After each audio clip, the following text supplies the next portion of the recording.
अस्सलाम वालेकुम, मैं हूं रेहान तारिक और आप देख रहे हैं दस्तक। फैसलाबाद के इलाके मलिकपुर में एक निहायत अफसोसनाक और दिल दहला देने वाला सनती सानहा पेश आया, जहां फैक्ट्री में बॉयलर फटने के बायस 20 कीमती जानें ज़ाया हो गई हैं और मुतअद्दिद इमारतें मलबे का ढेर बन गई हैं। ये हादसा सिर्फ एक फैक्ट्री की गफलत का नतीजा नहीं, बल्कि ये सानहा हमारे सनती निज़ाम, हिफाजती उसूलों के पूरे निज़ाम पर संगीन सवाल खड़े करता है। बहरहाल मलिकपुर में पेश आने वाला ये हादसा कोई आम सनती हादसा नहीं, बल्कि एक ऐसा सानहा है जिसने सनती निज़ाम, हिफाजती कवानीन और हुकूमती निगरानी के पूरे ढांचे को बेनकाब करके रख दिया है। बॉयलर फटने से 20 कीमती जानों का ज़िया, 4 फैक्ट्रीज और मुल्हिका रिहायशी इमारतों का ज़मीन बोस होना और पूरे इलाके का लरस जाना इस बात की निशानदेही करता है कि यहाँ सिर्फ तकनीकी खराबी नहीं हुई, बल्कि इज्तिमाई गफलत, बद इंतज़ामी और गैर जिम्मेदारी के कई पहलू इकट्ठे होकर इस हौलनाक धमाके का सबब बने। इस अफसोसनाक वाक़े पर कमिश्नर और डिप्टी कमिश्नर फैसलाबाद से गुफ्तगू करते हुए क्या कहना था, ज़रा सबसे पहले उसकी एक झलक आपके सामने रखते हैं। ग्लू बनाने की फैक्ट्री थी, ये सारा एरिया, इसमें सैकड़ों फैक्ट्रीज़ हैं और उसके साथ साथ कुछ रिहाइशें भी हैं लोगों की। वो वहाँ पे ब्लास्ट हुआ है, मेनली गैस लीकेज का। टोटल 7 यहाँ पे पेशेंट्स मौजूद हैं। उनकी देखभाल के लिए वज़ीर आला ख़ुद इसको मॉनिटर कर रही हैं। सारी रेस्क्यू ऑपरेशन को भी वो खुद मॉनिटर किया उन्होंने। अभी भी उन्होंने ख़ास हिदायत की कि जाके लोगों को जो ज़ख्मी हैं उनकी इयादत की जाए, उनको हर तरह की सहूलत दी जाए। MS साहब भी यहाँ मौजूद हैं, DC साहब भी मौजूद हैं। अब इस अफसोसनाक सानहे की इब्तदाई रिपोर्ट के मुताबिक gas leakage, short circuit, boiler के अंदर हरारत और दबाव की दुरुस्त निगरानी ना होना, इसलिए कि बुनियादी अवामिल इसके करार दिए जा रहे हैं। बॉयलर फटने की मुमकिन वजूहात हमारे सनती माहौल में अक्सर देखी जाने वाली कोताहियों के गिर्द घूमती हैं, जैसा कि फैक्ट्री में धमाका होने की सबसे पहली वजह बॉयलर की बाकायदा मेंटेनेंस ना होना हो सकता है। सनती बॉयलर का एक हसास एक मशीनरी होती है जो हाई प्रेशर पर काम करती है। इसमें मामूली लीकेज, वाल्व्स की खराबी या दर्जा हरारत में गैर मामूली इजाफा भी हादसे को जन्म दे सकता है। बॉयलर के अंदर जमा होने वाली गैस का अखराज ना होने देना या हिफाजती वाल्व का जैम होना इस कदर ताकतवर धमाके का सबब बन सकता है कि ना सिर्फ पूरी इमारत लरज़ उठती है, बल्कि इर्द गिर्द की तनसीबात भी तबाह हो जाती है। इसी तरह अगर बिजली के निज़ाम में ख़राबी हो, तारें पुरानी हो या शॉर्ट सर्किट हो जाए तो जमी हुई गैस में आग भड़कने का इम्कान बढ़ जाता है। इस वाक़े में यही होने का अंदेशा जाहिर किया जा रहा है कि गैस लीकेज पहले से मौजूद थी और एक मामूली चिंगारी ने तबाही को जन्म दे दिया है। दूसरा अहम पहलू केमिकल स्टॉक करने का भी हो सकता है, जैसा कि सब इंस्पेक्टर एहतशाम के मुताबिक अहले इलाका की शिकायत के बावजूद फैक्ट्री इंतज़ामिया मुसलसल ख़तरनाक केमिकल्स जमा करती रही। केमिकल्स की मौजूदगी ना सिर्फ आतिश ज़दगी के इम्कानात को बढ़ाती है, बल्कि बॉयलर के दबाव और दर्जा हरारत को मज़ीद हसास बना देती है। अगर केमिकल का दर्जा हरारत बॉयलर के हरारती निज़ाम से टकरा जाए या फिर बुखारात का दबाव बढ़ जाए तो धमाके के असरात कई गुना शदीद हो जाते हैं। यानी ये सरासर लापरवाही का नतीजा दिखाई देता है। एक और बुनियादी सवाल यह है कि फैक्ट्री के इर्द गिर्द रिहायशी घर क्यों मौजूद थे। हालांकि सनती जोन्स को रिहायशी आबादियों से वाज़े फासले पर कायम करने का कानून मौजूद है, लेकिन इस पर अमल दरामद ना होने के बराबर नज़र आ रहा है। अब ये सारी वजूहात नज़र आती हैं इस मामले की, और 20 जानों का चले जाना ज़ाहिर है बहुत बड़ा अलमिया है, एक बहुत बड़ा सानहा है जो जन्म दिया है। इस वक्त फैसलाबाद से ब्यूरो चीफ ज़फ़र डोगर साहब ने हमें ज्वाइन किया है। अस्सलाम वालेकुम ज़फ़र डोगर साहब, बहुत बहुत शुक्रिया आपके वक्त के लिए। सबसे पहले तो ये बताइएगा कि फैसलाबाद के अंदर आज ये जो क़यामत सुग़रा टूटी है, ये जो फैक्ट्री जिस जगह पे काम कर रही थी, क्या ये रेजिडेंशियल एरिया में फैक्ट्री बनाई गई थी, इंडस्ट्रियल एरिया नहीं है जहाँ पे ये फैक्ट्री मौजूद थी? सबसे पहले तो ये आइडेंटिफाई कीजिएगा, इसकी लोकेशन क्या है? जी, ये फैसलाबाद से लाहौर की तरफ जाते हुए शेखुपुरा रोड पर वाक़या है। शेखुपुरा रोड पर जब निशाताबाद का पुल क्रॉस करते हैं तो दाएं तरफ का सारा इलाका जो है वो मलिकपुर कहलाता है। पाकिस्तान बनने से पहले का इलाका है, पुराना इलाका है। और ये जो वाक़या जहाँ पेश आया है, ये इसका इंडस्ट्रियल एरिया और रहायशी एरिया साथ साथ वाक़या है। लेकिन जहाँ फैक्ट्री वाक़या है वहाँ एक तरफ इंडस्ट्री है और साथ ही दीवारें साथ मिलती हैं, मुल्हिका मकानात हैं जो बहुत ही डेंजरस सूरत हाल में वो इस वक्त उनकी पोजीशन है, क्योंकि उनका दीवारों के साथ मकानात बने होना फैक्ट्रियों के साथ ये आज तबाहकुन साबित हुआ। क्योंकि आज जब ब्लास्ट हुआ तो शायद फैक्ट्री का उतना नुकसान नहीं हुआ, फैक्ट्री के अंदर उतनी हलाकतें शायद ना हुई हों जितनी साथ वाले मकानात और साथ वाली फैक्ट्रियों में हुई। एक ही घर के 7 अफराद, जिनमें मियाँ बीवी, उनका बेटा और उस बेटे के 4 बच्चे, यानी एक ही ख़ानदान के 7 अफराद जाँ बहक हो गए। और बिल्कुल साथ वाली फैक्ट्री में 2 सगे भाई, हकीकी भाई जो थे, वो एक एम्ब्रॉयडरी फैक्ट्री है, उसकी भी छत उड़ गई। इतना ज़ोरदार धमाका था ये, वो दोनों भाई भी मौके पर ही जाँ बहक हो गए। फैक्ट्रियाँ भी वाक़या हैं, मकानात भी वाक़या हैं। इलाका रेजिडेंशियल नहीं है कमर्शियल और इंडस्ट्रियल करार दिया गया है, लेकिन मकानात वहाँ बने हुए हैं। और Now this is very unfortunate जो डिटेल्स आप दे रहे हैं कि मुल्हिका रिहायशी इलाकों के अंदर एक ही घर के 7 अफराद का जान की बाजी हार जाना, फिर साथ वाली फैक्ट्री में आप बता रहे 2 हकीकी भाई जो एम्ब्रॉयडरी फैक्ट्री में थे उनका जान से चले जाना, ये तो क़यामत सुग़रा, उनके घरों में तो सफ़े मातम बिछी हुई होगी। ज़ाहिर है ये एक बहुत बड़ा अलमिया है जो आज यहाँ पे एक दास्तान है जो रकम हुई है। ये बुनियादी तौर पे कसूरवार कौन है, क्या आइडेंटिफाई हो सका? ये फैक्ट्री मालिक कौन है और फैक्ट्री में हेल्थ एंड सेफ्टी मेजर्स क्यों नहीं लिए गए थे? और फिर ये भी पता चला कि जो रिहायशी है उनकी तरफ से शिकायत भी मुताद्दिद बार की गई कि यहाँ पे ख़तरनाक केमिकल्स को स्टोर किया जाता है। तो क्यों ये होता रहा? फिर ये किस तरीके से काम चलता रहा विदाउट एनी सेफ्टी मेजर्स? ये फैसलाबाद में होने वाला कोई पहला ब्लास्ट नहीं है। यहाँ मुख्तलिफ फैक्ट्रियों के ब्लास्ट होते रहे बॉयलर, और बहुत सी कीमती जानें उनमें ज़ाया होती रहीं। उसका नोटिस लिया जाता रहा, फैक्ट्री सील होती रही, और फिर कुछ अरसे के बाद सब कुछ वैसे का वैसा चलता रहता है। अभी भी वहाँ एक और फैक्ट्री भी है, करीब बल्कि एक से ज़ायद फैक्ट्रियाँ, जहाँ लोग शिकायत कर रहे हैं कि वहाँ बॉयलर्स हैं, कोई पापड़ बनाने वाली फैक्ट्री, कोई और फैक्ट्री। तो वो भी लोग खौफजदा हैं कि उनको यहाँ से हटाया जाए, मुंतकिल किया जाए, ताकि कीमती जानें मज़ीद ज़ाया ना हो सकें। यहाँ गफलत का अंदाज़ा आप इस बात से लगा सकते हैं कि सही मानों में अभी तक तयन ही नहीं किया जा सका, और फैसलाबाद में कोई फोरेंसिक लैब ही नहीं है, जो पाकिस्तान का तीसरा और पंजाब का दूसरा बड़ा शहर है। कौमी ख़जाने में, मुल्की ख़जाने में सबसे ज़्यादा रेवेन्यू देता है, इवन लाहौर से ज़्यादा रेवेन्यू देने वाला ज़िला है, लेकिन यहाँ फोरेंसिक लैब नहीं है। यहाँ अभी तक इस बात का तयन करने के लिए भी शायद लाहौर भेजना पड़े सैंपल्स के धमाके की नौइयत क्या थी। अभी तक ये इस बात का तयन हो ही नहीं सका, ये बॉयलर ब्लास्ट था या सिलेंडर ब्लास्ट था या गैस लीकेज थी। ज़फ़र डोगर साहब, ये देखिए एक तो बड़ी इंपॉर्टेंट बात है, आप कह रहे हैं कि आप फोरेंसिक एजेंसी ही कोई नहीं है, कोई लैब ही नहीं है जहाँ पे टेस्ट हो सके। तो क्या कोई इंक्वायरी कमेटी कॉन्स्टिट्यूट कर दी गई है जो यहाँ से कलेक्शन करेगी एविडेंसेस और फिर वहाँ लाहौर तक या पंजाब फोरेंसिक साइंस एजेंसी तक पहुँचाएगी? नंबर 1। नंबर 2 बात यह है कि क्या कुछ लोगों को डिटेन किया गया है, हिरासत में लिया गया है फॉर द इंक्वायरी पर्पसेस? बिल्कुल, एक तो 5 रुकनी कमेटी बना दी है डीसी फैसलाबाद ने, और वो इस बात की इंक्वायरी करेगी कि इसकी वजूहात का तयन करेगी, किसी की गफलत है उसका तयन करेगी।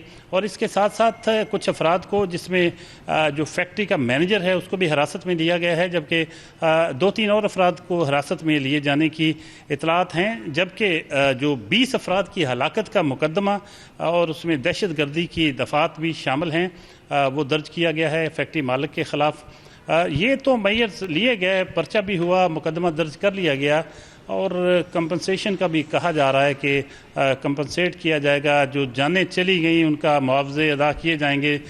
लेकिन आज हमने जब देखा कि 7 अफराद जिस घर के जहाँ से 7 जनाजे उठेंगे, 7 अफराद जो जाँ बहक हुए, उनका जो बचने वाला बच्चा था, लड़का था, वो माजूर है टांगों से, और वो शायद उसका अब कोई सहारा नहीं रहा। इस तरह की सूरत हाल थी हर तरफ। हमें, जब मैं मौके पे मौजूद था, तो हकीकत में वो मंज़र देखे नहीं जा रहे थे। लोग तकरीबन, वो रोने वाला हिसाब था उनका, कि वो कह रहे थे कि मतलब कोई क्या हमारी बात सुनने वाला है जो हमारे बाकी जो ज़िंदगी हैं उनको बचा सके। ना तो कोई महकमा उधर जा सका, सिविल डिफेंस जो है उसके पास ना आलात हैं, ना वो विज़िट करते हैं, और आज तक 1995 के बाद वहाँ मुआयना नहीं किया गया। ये सिविल डिफेंस के कुछ ज़िम्मेदारान ने हमें ऑफ द रिकॉर्ड बताया। और बाज़ ऐसे कवानीन हैं कि फैक्ट्रियों का विजिट नहीं कर सकते लेबर डिपार्टमेंट। वेरी इररेपरेबल। ये जो आपने बताया कि जिस घर के 7 लोग गए हैं, ज़ाहिर है नाकाबिल तलाफ़ी नुकसान है ज़फ़र डोगर साहब, और फिर आपने कहा कि एक बच्चा है जो माजूर है। अब जाहिर है वो भी आसमान की तरफ आंखें उठा के हाथ बुलंद करके दस्ते सवाल दराज कर रहा होगा कि अब वो क्या करेगा और उसका क्या कसूर है। वो मुझे गुजरात मैसेकर पे अटल बिहारी वाजपेयी जो साबिक वज़ीर आज़म है भारत के, उन्होंने लिखा था कि मैं बच गया भी तो तन्हाई मार डालेगी, मेरे कबील का हर फर्द कत्लगाह में है। तो वो बच भी गया है, अब तो तन्हाई है। ये इतना नाकाबिल तलाफ़ी नुकसान है, इतना इर्रेपरेबल लॉस है कि कोई भी कॉम्पनसेशन, कोई भी मुआवजा शायद इस खलीज को, इस खला को पुर नहीं कर सकता है। ज़फ़र डोगर साहब, I have to wind it up here. बहुत बहुत शुक्रिया very much for joining us. Faisalabad के अंदर क़यामत सुग़रा टूटी है और ज़ाहिर है जिन रिहायशी इलाकों तक इसकी तपिश, इसकी हिद्दत पहुँची है और जहाँ जहाँ नुकसान हुआ है, दिस इज़ वेरी अनफॉर्चुनेट। और ज़ाहिर है अगर इसको टेस्ट केस बना के एक प्रेसिडेंट सेट नहीं किया जाएगा और यहाँ पे मुल्ज़िमान को करार वाक़ई सज़ा नहीं मिलेगी, और फिर आइंदा के लिए बंद तो तब बंधेगा ना कि जब इस तरह की फैक्ट्रियों को रेजिडेंशियल एरिया से एक मुनासिब डिस्टेंस के ऊपर, एक सेफ़ डिस्टेंस के ऊपर एज़ पर the laws, regulations, by laws के मुताबिक जब तक नहीं लेके जाया जाएगा और फिर वहाँ पे हेल्थ एंड सेफ्टी स्टैंडर्ड्स को की कंप्लाइंस को चेक नहीं किया जाएगा, तब तक तो ये हादसा नहीं होते रहेंगे। एक और हादसा आज पेश आया है दुबई एयर शो में, जहाँ भारतीय जंगी तैयारे तेज गिरकर तबाह होने के वाक़े की गूंज सुनाई दे रही है। एक बार फिर बहुत बड़ा सवालिया निशान उठ गया है। भारतीय फ़ज़ाइया की कारकर्दगी पर संगीन सवालात खड़े हो गए हैं। बैनुल-अक़वामी सतह पर मुनक़्क़िद होने वाले इस एयर शो में दुनिया भर के हज़ारों माहिरीन, मिलिट्री मुबस्सिरीन और एविएशन इंडस्ट्री के नुमाइंदे शरीक थे। इसलिए इस हादसे की गूंज सिर्फ दुबई तक महदूद नहीं रही, बल्कि आलमी फोरम्स पर भारतीय दिफाई सलाहियत और एविएशन टेक्नोलॉजी के मयार पर नई बहस शुरू हो गई है। हवाई करतब दिखाते दिखाते तैयारा गिरकर न सिर्फ तबाह हुआ, बल्कि भारतीय पायलट भी जाँ भाग हो गया। ये वाक़या भारत के लिए महज टेक्निकल कोई मिस्टेक नहीं है, तकनीकी नाकामी नहीं है, बल्कि एक सफारती और दिफाई तासुर का बहरान बनकर सामने आया है, जिसने उसकी साख को बराह रास्त मुतासर किया है। डेमो फ्लाइट के दौरान भारतीय जंगी तैयारे तेजस के गिरने से रवा बरस पहले से मौजूद तहफ़्फ़ुज़ात में मज़ीद इजाफा हुआ है। ये वही तेजस है जिसे भारत कई बरसों से आलमी सतह पर फ़रोख्त करने के लिए इस तैयारे को एक काबिल एतमाद लाइट कॉम्बैट फाइटर के तौर पर पेश करने की कोशिश करता रहा है। भारत इस तैयारे को न सिर्फ अपनी मुल्क की फ़ज़ाइया में शामिल कर रहा है, बल्कि इसे खलीजी ममालिक, अफ्रीकी रियासतों के ख़रीदारों को बेचने की कोशिश में भी है।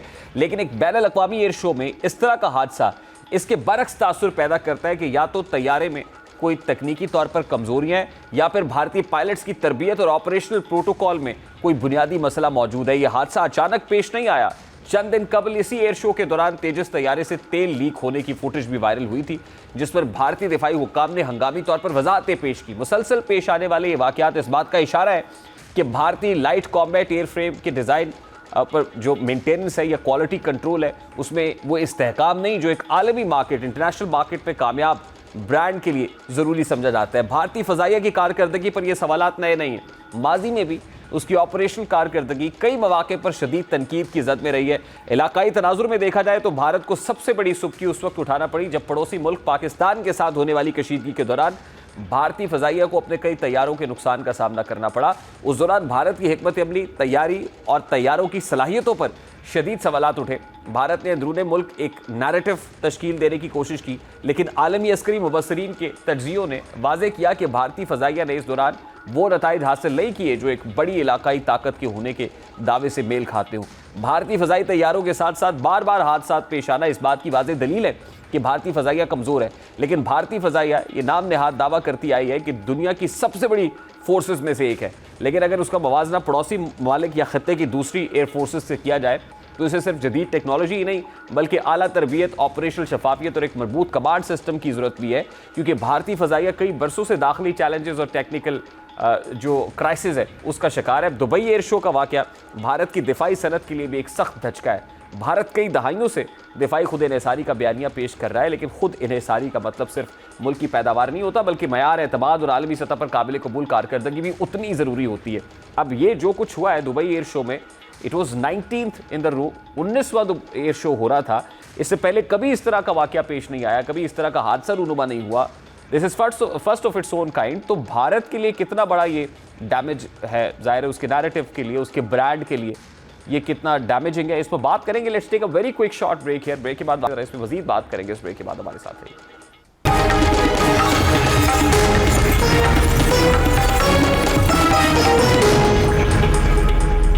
इस वक्त senior defence analyst brigadier retired Haris Nawaz साहब ने मैं ज्वाइन किया है। अस्सलाम वालेकुम ब्रिगेडियर साहब, बहुत बहुत शुक्रिया आपके वक्त के लिए। ब्रिगेडियर साहब, ज़ाहिर अनफॉर्चुनेट इंसिडेंट तो है दुबई एयर शो के अंदर तेजस का गिरना, लेकिन ये भारतीय एयर फोर्सेस के लिए कितना बड़ा नुकसान है और भारत के लिए इनफैक्ट कि जहां आपने डिस्प्ले करना है अपनी स्ट्रेंथ का और जहाँ पे आप इंटरनेशनल मार्केट में ले जाके उसको चाहते हैं कि सेल किया जा सके, उसकी फ़रोख्त हो सके, वहाँ पे आपको इतना बड़ा डेंट पड़ जाए। How unfortunate is this for India sir? देखिए, इसमें बात यह है कि सबसे बड़ी बात यह है कि जब आप ऐसे एक मेगा एयर शो में जा रहे होते हैं अपने एयरक्राफ्ट को डिस्प्ले करने के लिए, उसकी मार्केटिंग के लिए, उसकी सेल बढ़ाने के लिए, एंड टेल द वर्ल्ड कि हम इंडिजिनस अपनी जो हमारे जहाज़ हैं वो they are second to none and they have operability में, मैन्योरेबिलिटी में, टेक्नोलॉजी में, मैकेनिकली, हर लिहाज से they are fit to be sold to the other world, और उनको इम्प्रेस करने के लिए, क्योंकि वहाँ पर हर एक अपने जो मुल्क में बन रहे होते हैं जहाज़ को लेकर आते हैं, and then you select your best pilots जो उनको ट्रेन करते हैं एयर शो के लिए, जिस पर उनकी ट्रेनिंग होती है, उनको अपनी मशीन पे भरोसा होता है, सब कुछ होती है। लेकिन अगर आपको याद हो कि आपके इनके एयर चीफ ने और आर्मी चीफ और चीफ आर्मी स्टाफ ने बड़ी क्लियर बातें की थी इनकी डिफेंस इंडस्ट्री के बारे में। उन्होंने ये कहा था कि हमारी डिफेंस इंडस्ट्री जो है ना, ये बिल्कुल इंटरेस्ट नहीं लेती है। रिसर्च एंड डेवलपमेंट विंग जो है वो बहुत ही कमज़ोर है और उसमें बहुत ज़्यादा करप्शन है। नंबर 2, उसमें अरबों रुपीस का घपला किया जाता है, नेपोटिज्म है, करप्शन चलती है, और हमें ये पता होता है कि हम कॉन्ट्रैक्ट साइन कर रहे हैं 10 साल का, 5 साल का, और हमें पता है 15 साल में भी हमें चीज़ें नहीं मिलेंगी। दिस शोज ज़बूहाली ऑफ इनकी इंडिया की डिफेंस इंडस्ट्री का हाल। और ये तेजरा जहाज जो है ये 40 साल पहले इन्होंने बनाने शुरू किए थे, रिसर्च एंड R&D विंग ने इनके, और आज ये इन्होंने सिर्फ 2 स्क्वाड्रन तैयार किए हैं 40 साल में।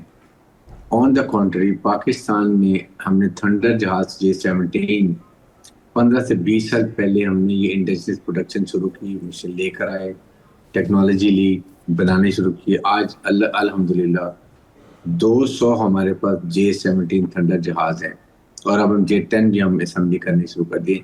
दिस इसलिए कि ये हमारे मुल्क में डेडिकेशन, डिफेंस इंडस्ट्री में कोई किसी किस्म की कोई प्रॉब्लम नहीं है, हर एक मुहब्बे वतन है, और under supervision of chief army staff and air chief of staff ये काम किए जाते हैं, जिसपे कोई भी किसी किस्म का घपला नहीं हो सकता।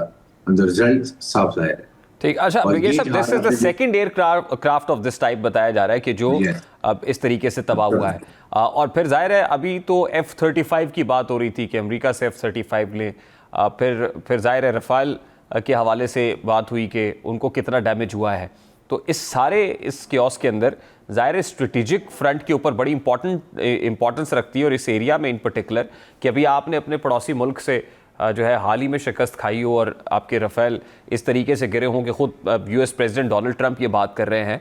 तो अब क्या होगा, मतलब इस डोमेन के अंदर फ्रॉम भारतीय एयरफोर्स साइड? देखें, ये एक तो इससे भारत को बहुत बड़ा धक्का लगा, एयरफोर्स को और ओवरऑल भारतीय मिलिट्री फोर्स के इमेज को। अब आप मुझे ये बताइए कि राफेल जहाज़ों का इमेज ख़राब हो गया, और अब दुनिया में इंडोनेशिया ने और ममालिक जो लेना चाहते थे, they are giving second thought कि उसके बजाय वो F-17 और J-10 जहाज़ हमारे से खरीद लें।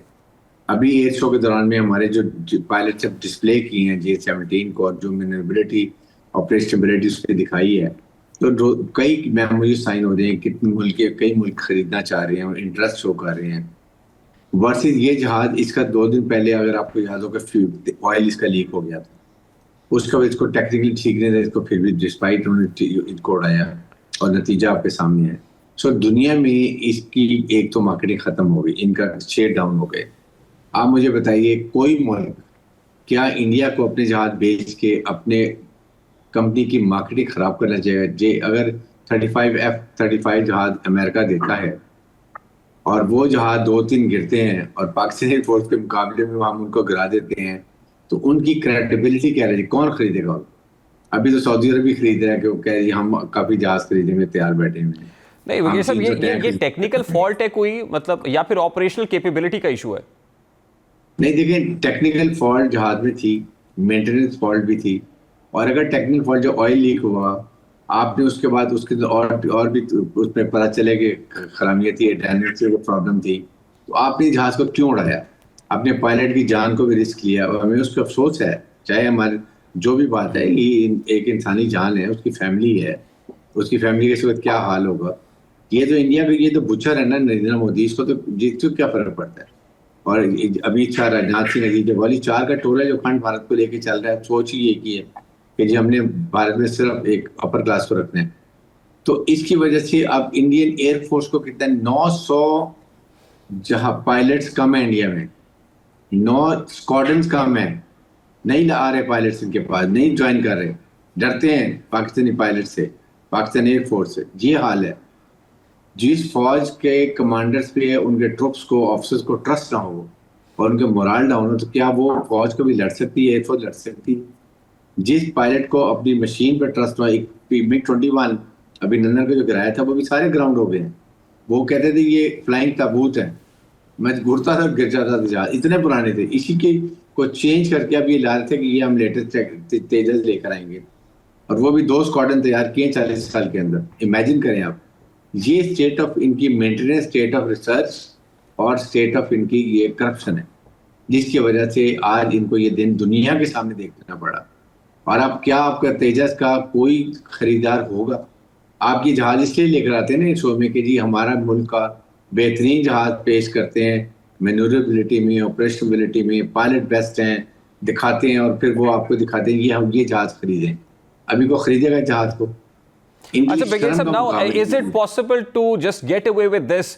जाहिर है इंटरनेशनली ग्लोबली एक जग हसाई तो हो रही है। Is it possible to get away with this saying कि ये एक प्रोपेगेंडा था जो तेजस के अगेंस्ट हुआ, और फिर उस दौरान ये सब, क्योंकि जब ये ऑयल लीकेज का मामला हुआ तो उस पर भी क्लैरिफिकेशंस तो आती रही उस वक्त से भारतीय एयरफोर्स की तरफ से। देखिए प्रोपेगेंडा किस चीज का प्रोपेगेंडा था कि Tejas is not the sound technically, mechanically it's not the sound. इसके इंजन में फर्क है, एयर एवेन्यूज में फर्क है, नहीं फ्रेम का सेट हो रहा, नहीं हो रहा, इसी वजह से ये प्रॉब्लम हो रही थी, इसलिए 40 साल लगे हैं।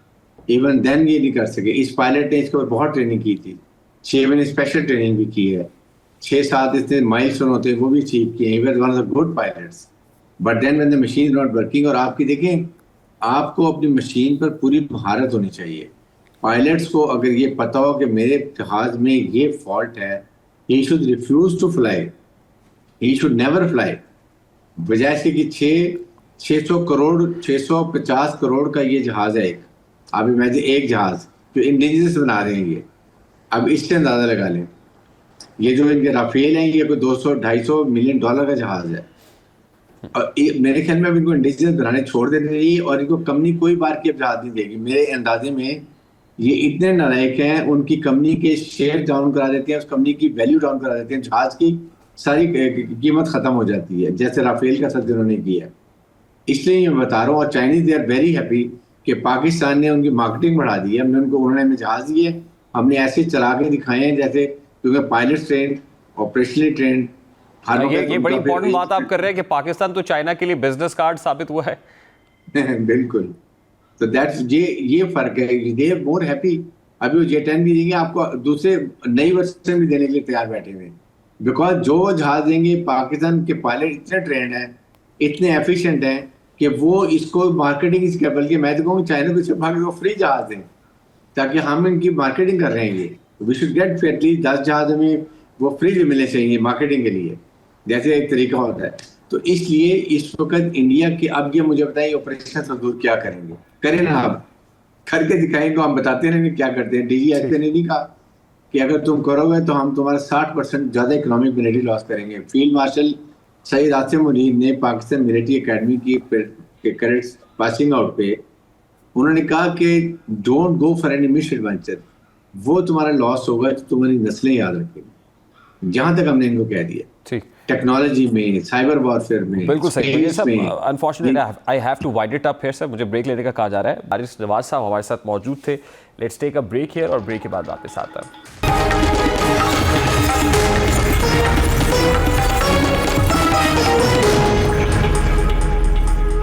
पाकिस्तान में निजी तालीमी इदारों के बढ़ते हुए असर रसूख ने जहां तालीमी मयार और सहूलियात में इजाफा किया है, तो वहीं वालिदैन पर माशी दबाव और उजारादारी की एक संगीन सूरत हाल भी जन्म दी है। जैसा कि मुसाबकती कमीशन ऑफ पाकिस्तान की हालिया तहकीकात में यह तशवीशनाक इंकशाफ हुआ है कि मुल्क के बड़े निजी स्कूल्स अपने तलबा को स्कूल के लोगों वाली नोटबुक्स और यूनिफॉर्म्स खरीदने पर मजबूर करते रहे, जो आम मार्केट की निस्बत 280% तक महंगी फरोख्त की जाती थी। मुसाबकती कमीशन की जारी करदा रिपोर्ट के मुताबिक निजी स्कूल्स की जानिब से तलबा और वालिदैन पर महंगी लोगों वाली यूनिफॉर्म्स खरीदने की जबरी पाबंदी एक संगीन मसला बन चुकी है, जो मुसाबकती एक्ट की सरासर खिलाफ वर्जी है। इंक्वायरी रिपोर्ट के मुताबिक मुताद्दिद निजी स्कूल्स ने मखसूस वेंडर्स के साथ खुफिया तिजारती मुआहदे कर रखे हैं, जिनके जरिए गाइडलाइंस और लाजमी फहरिस्त के नाम पर महंगी प्रोडक्ट्स तलबा पर मुसल्लत की जाती हैं, जबकि लोगों वाली कॉपीज़ आम मार्केट के मुकाबले में 280% तक महंगी फरोख्त की गई। रिपोर्ट के मुताबिक नए एडमिशन के बाद वालिदैन के पास स्कूल की शराइत मानने के सिवा कोई रास्ता नहीं रहता, क्योंकि सफरी मसाइल, अखराजात और दीगर मुश्किलात के बाइस स्कूल तब्दील करना मुमकिन नहीं होता। रिपोर्ट के मुताबिक मुल्क के 50% से ज़ायद तलबा निजी स्कूल्स में ज़ेर तालीम है, इसलिए लाखों वालिदैन और बच्चे इन पॉलिसीज़ से मुतासर हो रहे हैं, जबकि हज़ारों स्टेशनरी और यूनिफॉर्म फरोश छोटे छोटे कारोबारी अफराद भी बुरी तरह मुतासर हो रहे हैं। रिपोर्ट में यह भी वाज़ेह किया गया है कि तलबा को स्कूल्स की मार्केट पावर के बाइस मैसूर और यरगमाल सारिफ बना दिया जाता है। वालिदैन सस्ते मुतबादिल ख़रीदने की आज़ादी से महरूम है और स्कूल इंतज़ामिया खुलेआम अपनी मार्केट पावर का गलत इस्तेमाल कर रही है। अब ये सिर्फ महंगाई का मसला नहीं, बल्कि मार्केट की मसख शुदा साख्त और वालिदैन के मिसाल की क्लासिक एग्जाम्पल है। जब एक स्कूल बच्चे के दाखिले के बाद वालिदैन को मखसूस मसनूआत खरीदने पर मजबूर करता है, तो वालिदैन को एक महसूर कंज्यूमर बना दिया जाता है, यानी उनके पास मुतबादिल ख़रीदारी की आज़ादी ख़त्म हो जाती है, जिससे मुकम्मल उजारादारी तश्कील पाती है। ये वो तर्ज़ अमल है जो मुसाबकती कवानीन के बुनियादी उसूलों के ख़िलाफ़ है, क्योंकि सेहतमंद मार्केट में सारिफीन को मुतबादिल का इख्तियार मिलता है, ना कि एक मखसूस वेंडर या ब्रांड की जानिब धकेला जाता है। बहरहाल मुसाबकती कमीशन की इंक्वायरी के मुताबिक 17 बड़े निजी स्कूल सिस्टम्स ने ना सिर्फ तलबा को लाजमी तौर पर महंगी लोगों वाली कॉपीज़ और यूनिफॉर्म्स खरीदने पर मजबूर किया, बल्कि मखसूस वेंडर से खुफिया मुआहदे भी कायम किए, जिससे मुकाबले की मुनसिफाना फ़ज़ा मुकम्मल तौर पर ख़त्म हो गई है। ऐसी खुफिया डील्स ये साबित करना सिर्फ नज़्म ज़ब्त या ब्रांडिंग तक महदूद नहीं, बल्कि बाकायदा कारोबारी मफादात का खेल है, जिसमें तलबा और वालिदैन को यरगमाल बनाकर मुनाफा कमाया जाता है। अभी एक ब्रेक लेते हैं, ब्रेक के बाद आपके साथ में।